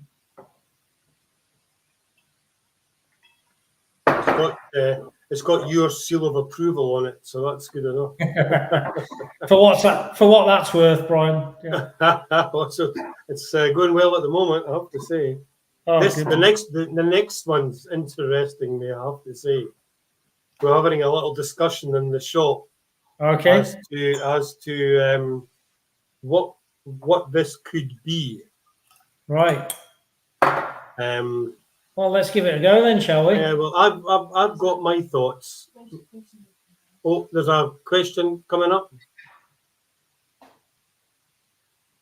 How much difference is between the spirits? What spirits? I think he means from different distilleries. From different distilleries. Like you make spirits, maybe. I think he makes. We make spirits. I mean, they can be totally different. So color-wise, they're all pretty much vodka. They're all quite. It's all neutral, clear spirit. But nose and taste. Some can be more malty than others. Some can be more floral than others. There's a multitude of difference. The problem is, you can distill to produce a new make of, you want it to smell like this, you want it to taste like this, you want it to feel like this in the mouth. So you can actually keep trying until you perfect that. But then when that spirit goes to wood, it's in the lap of the gods. Mm-hmm. Because when that comes to bottle, or even 5 years down the line, it's not going to taste anything like the spirit you produced coming off the still. So yes, there's differences, between spirit producers, distilleries. So they've all got their own sort of recipes, different still types. So yes, there are differences between them, but once that goes into wood and the wood influences that whiskey, then a lot of that will be lost.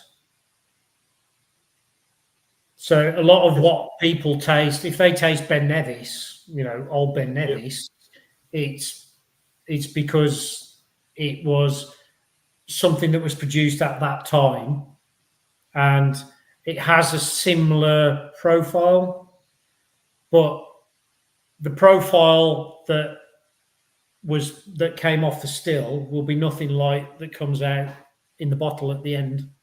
Yep.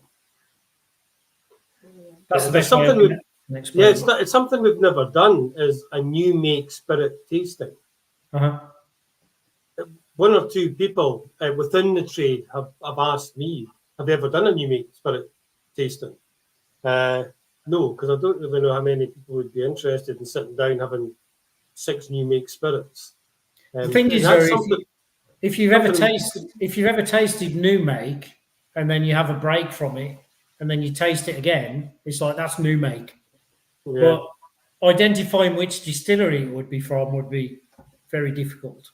Yeah. No, it's got that new make smell and taste to it. Yeah, something we might do in a smaller scale. I don't know. Yeah. Because I've never sat down and tried 6 new make spirits from 6 distilleries to see what the actual difference is. Yes, you get to taste it when you go to the distillery, but then how can you remember a year later when you go to another distillery what it's like? Yeah, but there will be subtle differences with all of them. Yeah.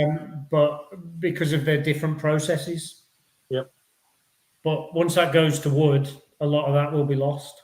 That's right. They spend all that time doing it, and then yeah. I went to work with a small distillery who are friends of ours, and they've got a small sort of craft distillery down in England. And I went to work with them to look at the process, and I helped them out with wood and things like that. And they concentrate so much on the spirit side of things that they'd actually perfected it to exactly how they wanted it. But then when it came to going to wood, it was scary because it was out of their control. Right, so everything at the front end, the distilling end, was within their control. But then as soon as it went into wood, that's 70% of the flavour in the lap of the gods. And in the lap of the gods, yeah. Yeah. Oh. There's a comment for Willie. This is mainland heat. Which one? What one? Oh, 7. Oh, sorry. I think some folk are on number 7 already. Oh, number 7? Are they already started? Oh, yeah. We're blethering, Brian. Yeah, I know. I think something to do with the football, maybe. Oh, could be. Is there a football game on tonight? Well, somebody told me. I thought it was. Yeah, so we have our own thought about. No, I'll let you. Well, okay. I think. Now, is this blended? It's a blended malt. Right. So I'm thinking from the distilleries that this is the blend. There are a total of 17 stills. So if it's from 2 distilleries, it's 10 and 7. 3 distilleries, blah, blah, blah. Apart from that, I haven't got a Scooby. It's from 2 distilleries. Oh, 2 distilleries. Okay. Right Yeah. then. So I can tell you it's from an Islay and it's from a Highland. So, bit of both then. Yeah. That's answered your question, really.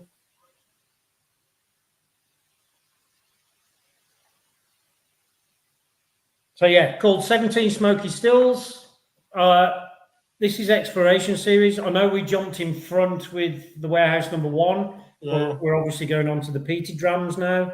So we saved this one last but one. Well, here's a tasting note from Sarah. Sweaty socks on the nose. There you go. There's a first. Let me just tell you that will be from the Highland Distillery. That might give you a clue.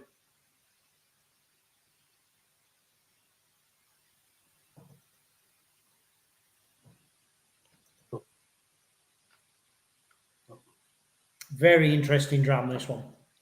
He likes it.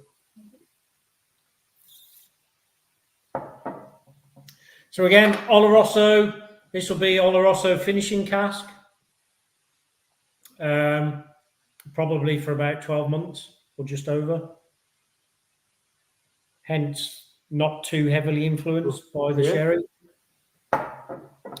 So it's fruitiness.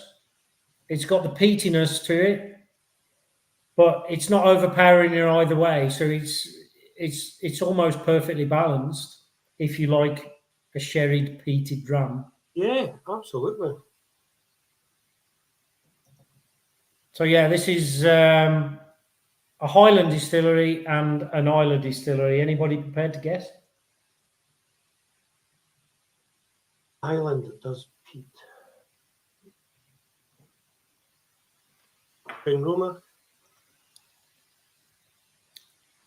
Well, it's in there.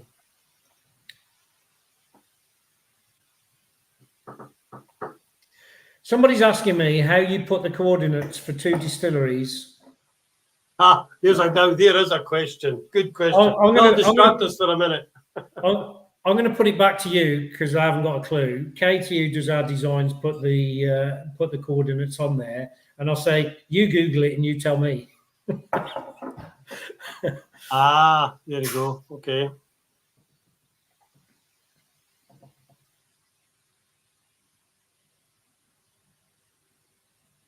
Coffee and leather. I'm definitely getting the leather.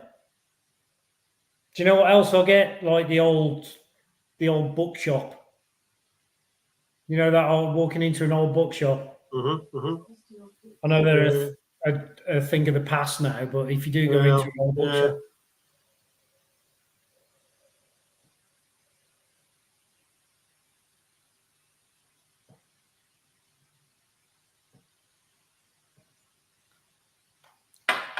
It's not Glenglasser. Right. I was going to say Quilla, but Bunnahabhain and Tomatin. no. Kalila and yes, you're halfway there. Yeah, Quilla. Okay.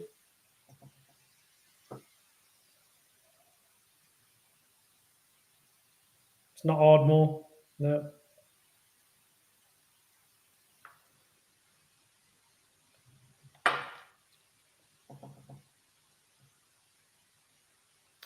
Somebody said it was a bit wishy-washy, just.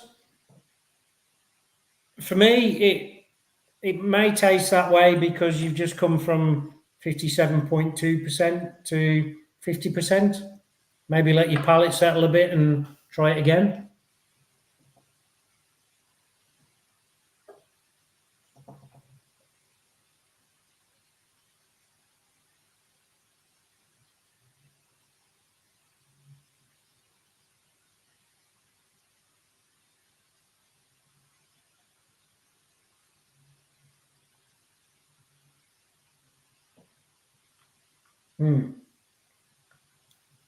Karen's going Glenallachie. No Glendronach. Glendronach? No. We'll get there in the end. Yeah, well, you know, we've got to midnight. Is the Highland a peaty distillery? Can be. Can be a peaty distillery.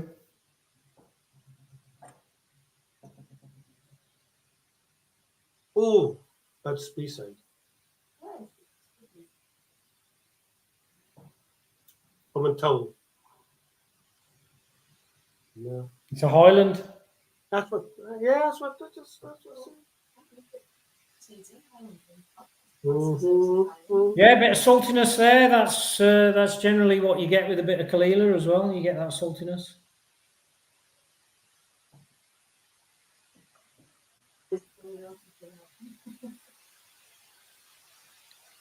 A starting letter. Oh, geez, that would give it away. L.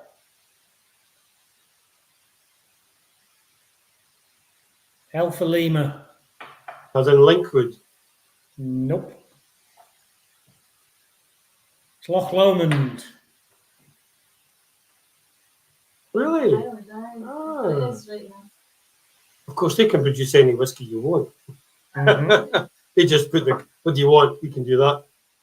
Ding. They produce some good peated whiskies. So it's a blend of 2 peated whiskies. Blended Well malt, done. 2 peated Well whiskies. done. Excellent. That's a cracking dram for a peated whiskey from a Really non-peated fan, I have Mhm. to say. You've got the hint of the saltiness from Isla. It's frozen. Martin's frozen.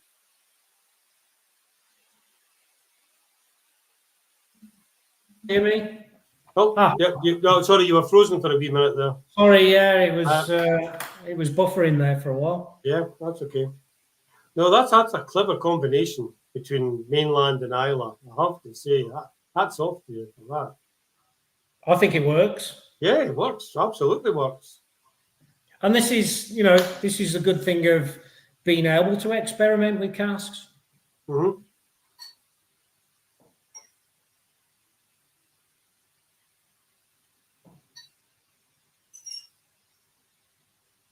So how long did you say it was in the Oloroso? Mostly, if it's a full size cask like a hogshead, it'll be at least 12 months. Right. The smaller casks, so your 50s, your 125s, your 30s, they're shorter maturation because your wood to whiskey ratio is greater. Yep.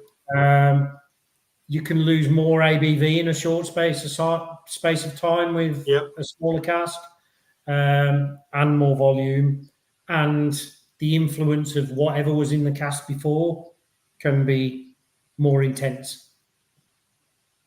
So if you're looking at an octave, so something like the coin collectors for 50 to 75 bottles, you're looking at probably 6 months max.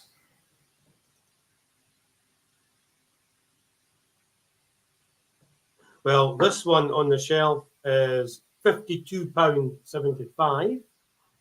That's a bargain. Yeah, well, tonight, £47.50. £47. £47.50. That's the profit, the 50.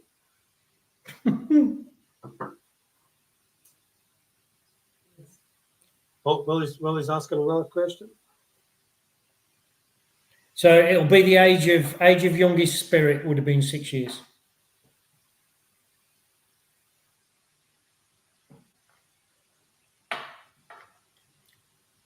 So if you're blending or vatting, you always go, so the older whiskey always takes on the younger whiskey AYS, age of younger spirit, always.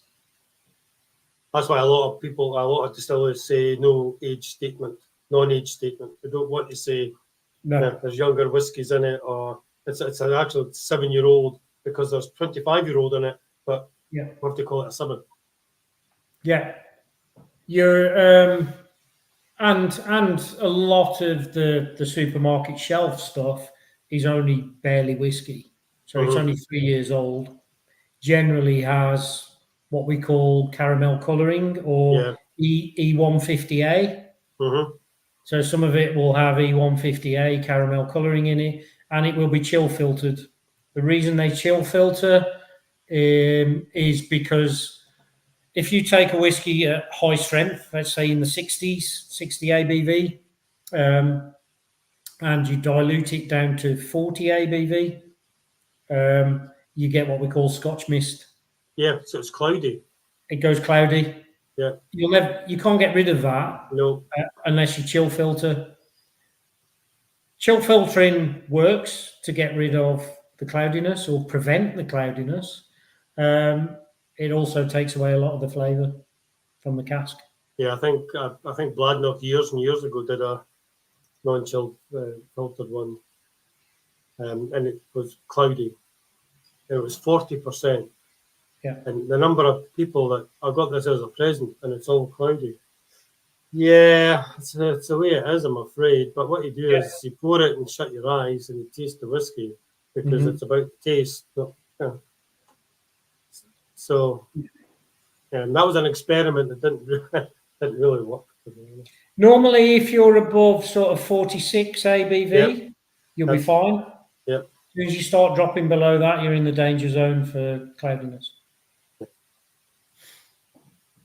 Well, that was a surprise, there was Martin. a difference with age between two. Do you happen to know? Did it happen there was a difference with age? So what's if the youngest is 6, what's the oldest? I can't remember. I can find out and email you, Brian, with the details, but I can't, honestly can't remember.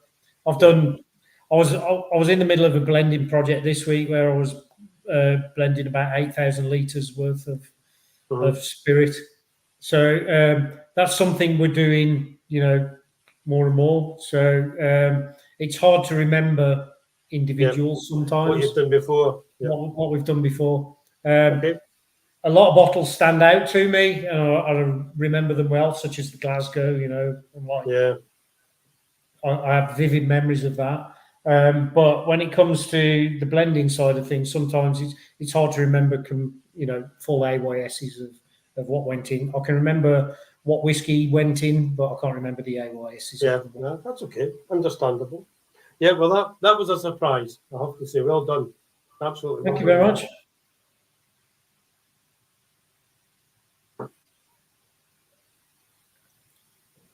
Should we go for the last one? Yep. Is it the second half yet, or have they just kicked off, or what? I don't know. Just kicked off the second half. Just kicked off the second half. Better hurry up then, haven't we? Last one. Warehouse 1.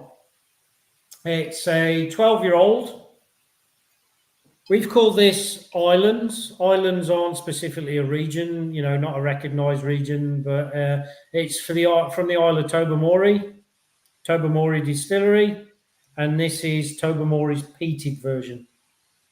Tobermory Electric.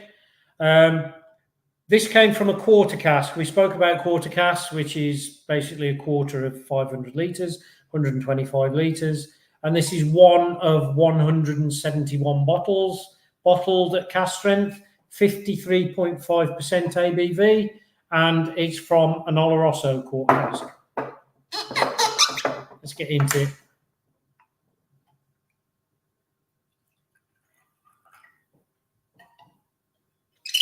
The colour of this is phenomenal.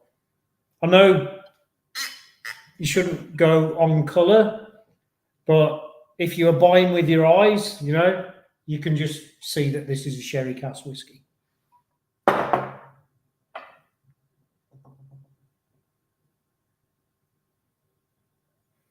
Now, for me, this is not typical Tobermory Electric.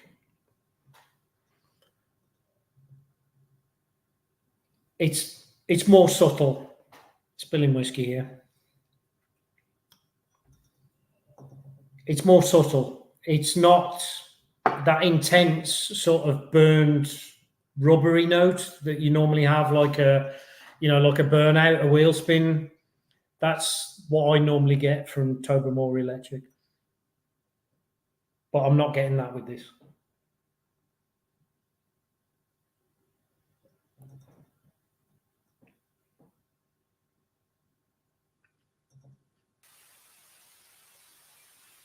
I'm getting more sweet than peat. Remember you mentioned that before?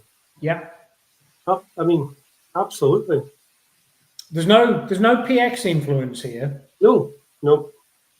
So you would expect more fruitiness. Yeah. And I am getting the fruits, but I also, from this particular cask, it's not. I don't know if anybody on here has had Lechic before, lead egg, Yep. Lejeag, whatever. Yeah, I'm sure we have over the years. We've had many styles of it. I'm sure. But for me, Lechic is known for its sort of rubberiness. Mm-hmm. You know, you get that rubber smell. I don't get that with this one. Nope. It's a lot more subtle. Robert's put very drying like wet paper.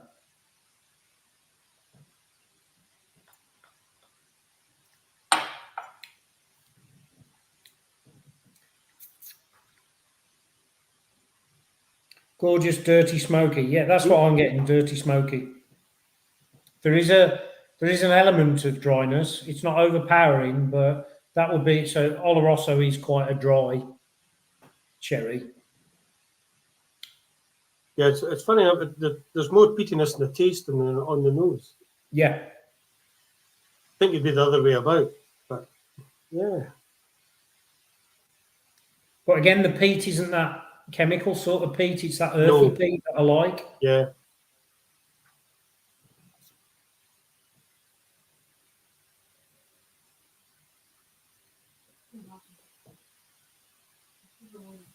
Aye, I'm thinking something, and Karen's just asking me the same question.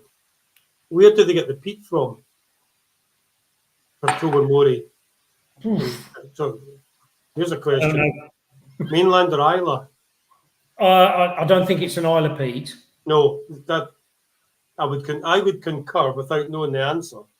I'm not. I don't get know that. 100%. But I don't know. Yeah, I don't think it's an Isle of peat. So Barnster's put benefits from water calms it down.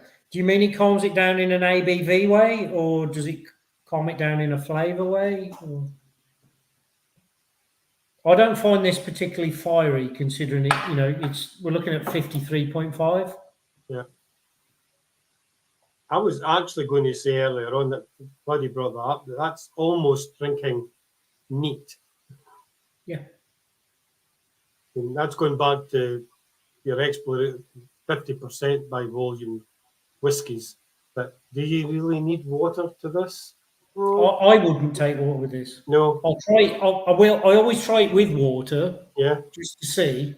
But this one I could happily drink as is. No, I have to agree with that.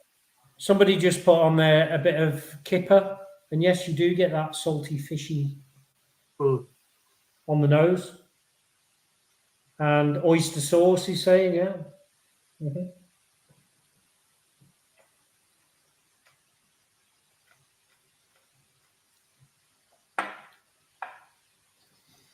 So Williams put, again, very drinkable, but pound for pound, the last one for me.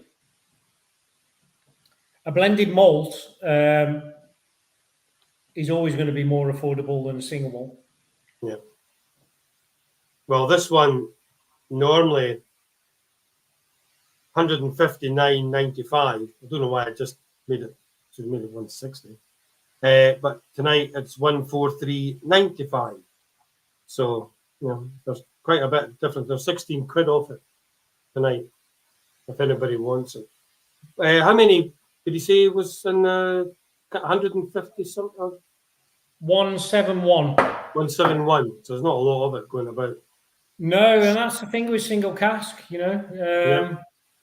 whether you're a collector or a drinker, it's one of those things that it's that moment in time that you buy and it's never going to be repeated. And this is not your typical Tobermory Lechic. It's just not. I think anybody that tries this, that knows Lechic, will say, hang on a minute. They wouldn't know it was Lechic. Generally, I can tell, and you could probably tell if it was your typical Lechic.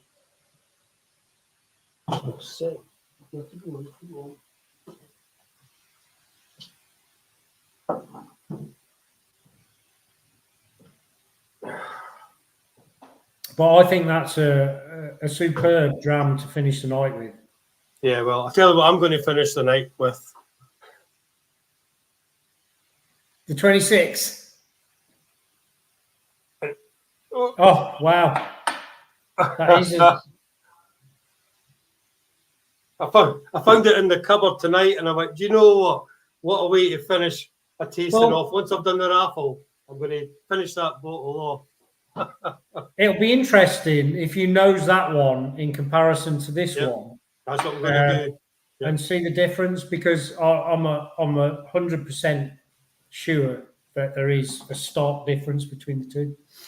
Yep, that's what I'm going to do tonight. Once we've done the raffle, I'm going to sit back, finish that off. That was such a great success, that one. Oh, yeah.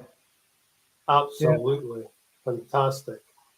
It's becoming it's one of those whiskies that a few years ago it was accessible and affordable, and now it's gone into that sort of status with the old Lafroigs and your Macallans.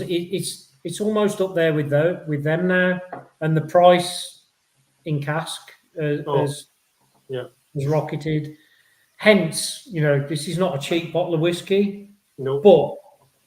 But what you're getting for your money as a single cask is bloody good value. Yeah. No, somebody came in today, a customer, and she said, I'm used to drink whiskey and I sort of lost it, and I want to get back into it. I used to drink Macallan 12-year-old. Oh, did you? You have any? I went, no, but there is some in order. It's 103. I said, what? Yes. What? She went, you are joking. I went, no. That's the, get away. I went, no, that's the price, I'm afraid. That's what the marketplace demands, and that's what they're getting for it. Yeah, and some of those brands have just, they've gone stratospheric. Yep. And purely, not always, but mainly from a brand perspective. There's a lot of much better whiskies out there than certain things. I mean, I wouldn't pay whoever paid, was it 14 million or 16 million for a cask of Ardbeg, a butt of Ardbeg that wasn't. Oh, that's right. Yes. Yeah, wasn't even half full. You know. I regret doing that, but anyway, I took the risk. Well, at some point, you've got to put that into bottle and sell it, Brian. No. How much would that be a bottle? Hell, bloody bells. Exactly, yeah. Ridiculous. Absolutely ridiculous. Well, that's I think it was a good one to finish with. When I looked at the order, when I me and Tom sat around and looked at what order we were going to taste these in tonight, I think we chose the right order. Yeah, absolutely. And finishing with this one, this is the one that kind of stays with you. It's got a long finish. Yeah. Sticks to your ribs. I feel I'll still be tasting it tomorrow. I can't say she'll be tasting it tomorrow. So, anyway, thank you very much, Tom. Man, it was great. So this one, as I say, on special offer. They'll be on special offer for a couple of weeks, because we've got a whiskey tasting next week, which I think we've got about 70 people coming to. That's good. Which is great. I mean, we were talking earlier on about the kits, and we normally sell about 50 kits at a tasting. And because after we organised the tasting, we started pouring people, so you realise it's a Scotland game. So it went from 50 kits to about 65. Wow. I don't know why, but I think it's because the name Claxton's is what they were buying into. And I know that the viewing figures aren't that great at the moment, but I know people are going to watch it later on because the football's on. But they might be watching it now. I don't know. Yeah. So that was great. So is there anything else coming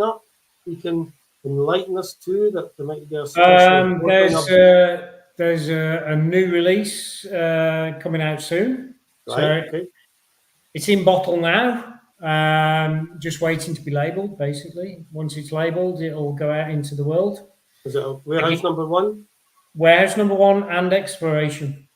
So, Ooh, yeah, okay. so it's all good to go. Again, we don't do bad drams. No, So, absolutely not. You know, they're all good. They're all individual. Yeah.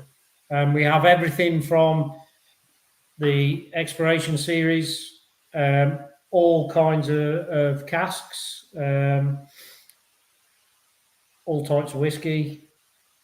You know, we are about variety, quality, variety, and hopefully everybody that buys a bottle or even tastes from a bottle will actually feel that when they taste the whiskey. Thank you. Did you? How's your extra warehousing going on? Is it being We built, or have you got we planning have permission? Or? shovels in the ground this week, so Ooh, exciting times. isn't it just? And how many casks will that be able to store? Roughly. Let me think.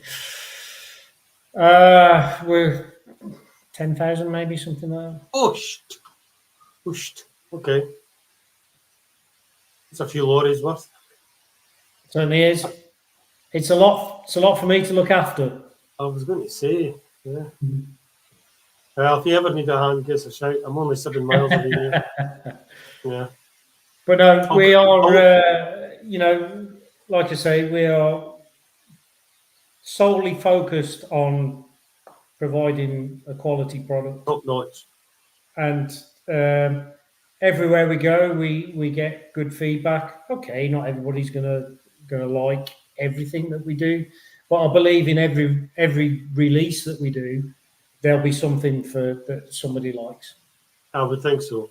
I think so. You've got a great selection from price as well, but from distillery and finishing and everything else. There has to be one dram out there that somebody out of 8 would like.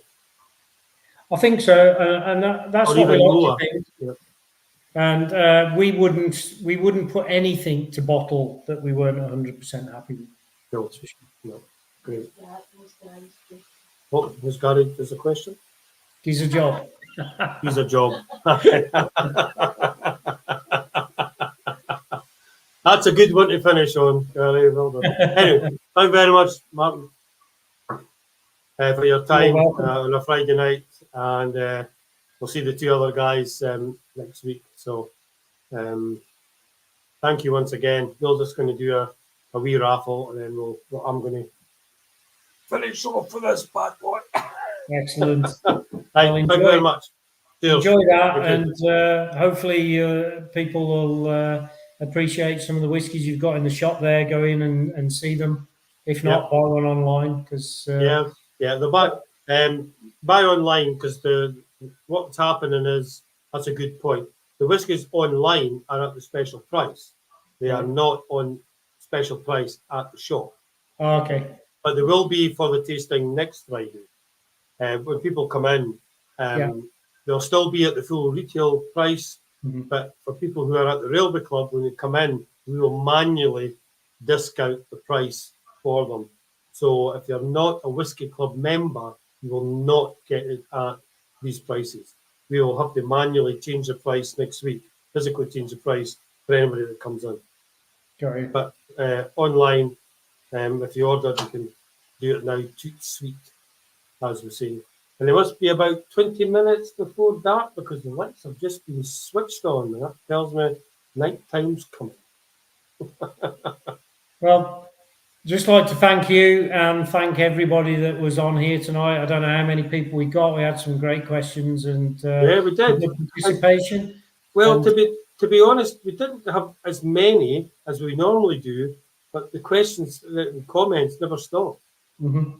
It was great. And it's good to interact, as we were talking about earlier on. It helps both you and me that we're interacting with questions and things, and we're answering things as we go along. So that was great for everybody doing that, and thank you very much. It helps the evening go with a flow, shall we Thank you, and hopefully whoever's watching tomorrow will enjoy them too. Yeah, I'm sure they So will. Good luck with the football. Right. Okay. Thank you. Cheers. Thank you, Brian. Bye. Cheers. Thank you. Bye. Bye. Bye. Bye. So we'll do the raffle, folks. We'll do this very quickly. You're watching the football. I'm not watching the football. Okay, we've got 5 raffle prizes. So here we go. We'll get Karen to that one. Right. You can shut it. Oh, right, it's 512. 512. Okay. Right. Okay.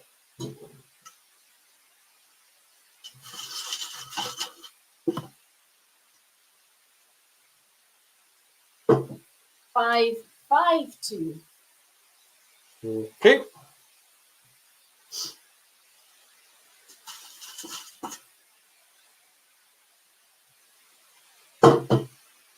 Four, 3, 1. Okay. 2 left.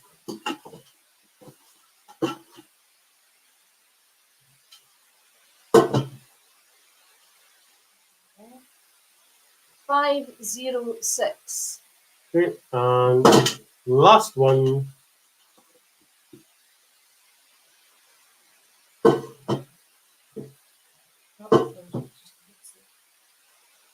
Gosh, no close. 527. And 5, 2, 7. Right. Okay. Thank you. Right. Thanks very much, folks. For those who have been watching it, we really appreciate you watching, especially when there's such a good football game on, to give us the time to watch it. If you're not a football fan, you've decided to drink whiskey instead. Great. If you are a football fan and you're trying to watch the football and listen to us, well done for multitasking. Well done, everybody. So we look forward to you coming to the shop for barrel top tastings. We will inform you in plenty of time. As I say, last Friday was fantastic. What an atmosphere in the shop. It was really uplifting, gratifying, and everybody had such a good time. So we will let you know about any future tastings that we're doing. Thank you again for participating. If you're living locally, I hope you're going to enjoy the Gid Nibbers celebrations with the horses, etc., etc. So, on behalf of Karen and myself and all the staff at TV Lessons, enjoy yourself, enjoy your weekend, and remember to order the whiskies so we can process them more. Many thanks. With good health. Thanks.